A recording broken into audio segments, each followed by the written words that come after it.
2016 and 2017 were the golden era of SoundCloud rappers. The platform gave us XXXTentacion, Lil Uzi Vert, Post Malone, Denzel Curry, and many, many more. But after 2018, the platform lost all of its relevance and audience, falling back to the levels of 2011. This raises a couple of questions. What made SoundCloud so unique? What killed it? And how did TikTok become the next SoundCloud for rappers, but still doesn't really scratch the itch? My name is Mike Hall. I'm an independent artist showing you the music industry from the inside. Let's break it down. To understand what made SoundCloud so unique and popular and how it grew to become the platform to discover new and unique artists, we need to go back in time to before 2016. The golden era of SoundCloud began with the Raider clan, who were considered to be the beginning of the era, just like Odd Future. Odd Future was a group of 6 friends led by Tyler, the Creator. Unlike the Raider clan, they used bright colors and were a bit mainstream friendly. And some of the artists actually made it into the mainstream, even though they started with an anti-industry attitude. On the other hand, the Raider clan was much more underground and dark. The two groups were nothing alike, they had nothing in common except that they both were groups of artists. And while those two groups were shaping the core idea of the community, Lil B was laying down basically the blueprint for the music without even knowing it. His song Like a Martian essentially sounds like what SoundCloud will sound like in 2016, except that when it first came out in 2010, he was laughed at. And I'm gold grill shining, fuck a sister and a cousin.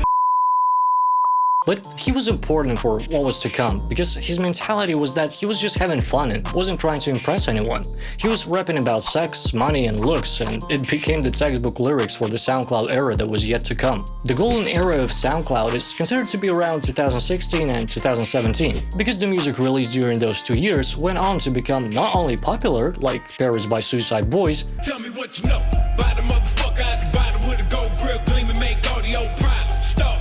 but also break into the mainstream, like White Iverson by Post Malone. No Jumper was also pushing music into the masses, bringing artists into the spotlight by interviewing them and introducing them to his BMX community. A lot of the artists that we know today, like XXXTentacion, Lil Peep, Lil Uzi Vert, 21 Savage, and Denzel Curry, all blew up during this period of time and became the face of the SoundCloud era, though Denzel Curry was around since way before. So what made it so unique and popular?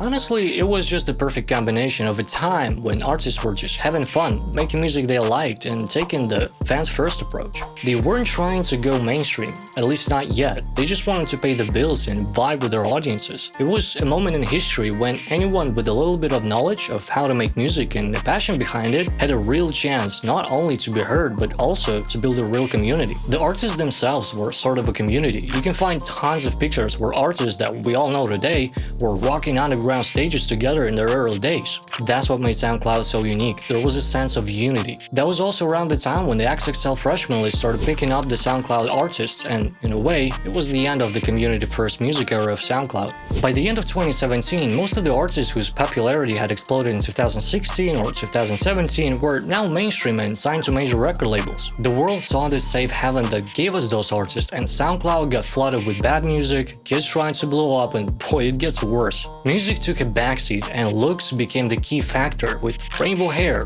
rainbow teeth, anything to get attention. Don't get me wrong, image is a very important factor in a music career. I'm a musician, I know this firsthand, but those kids took it to the extremes without any musical talent. And the fact that most artists who became famous from SoundCloud were called mumble rappers didn't help either, and major record labels saw the potential in exploiting the platform. The idea of SoundCloud, or at least what it became, the idea of a community-driven platform was so good that it was bound to become mainstream, and when it did, it collapsed. The deaths of multiple SoundCloud stars were the final nails in the coffin of what used to be a great place to discover new talent. XXXTentacion was shot in his own car in his hometown. Lil Peep overdosed on tour, just like Juice WRLD overdosed in an airport. Those artists represented real talents that were thriving in 2016 and 2017, the golden era of SoundCloud, but their lives were cut short before they even had a chance at the massive success that they deserved, or were on the verge of it. With them gone and the mainstream industry taking over, industry plans and I want to get famous overnight kind of kids destroyed the rest of the platform.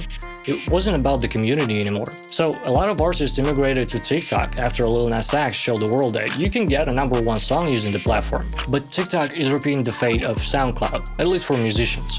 SoundCloud rappers were called mumble rappers, and artists on TikTok are now called TikTok rappers, as if it's supposed to be offensive. Though TikTok doesn't scratch the itch like SoundCloud did. SoundCloud was a platform that thrived on the idea of being community first, fan first, hopefully a little bit of money to keep the lights on. It was underground, but not because it was niche or bad. It was because it wasn't mainstream, at least not yet. Even though TikTok doesn't gatekeep creators and lets them find their audiences without major record labels, it feels like a minefield because you never know if the new artist you found is an industry plant or not. It kind of kills the feeling of belonging to a community. And let's be honest, most of the artists use TikTok as a way to blow up, not share their music and find like-minded people. They often overlook the dark side of viral fame that destroys careers and, worst of all, health. I've already made a video about this, so you can watch it on the channel. But anyway, my name is Mike Hall, and I'm here to show you the industry from the inside.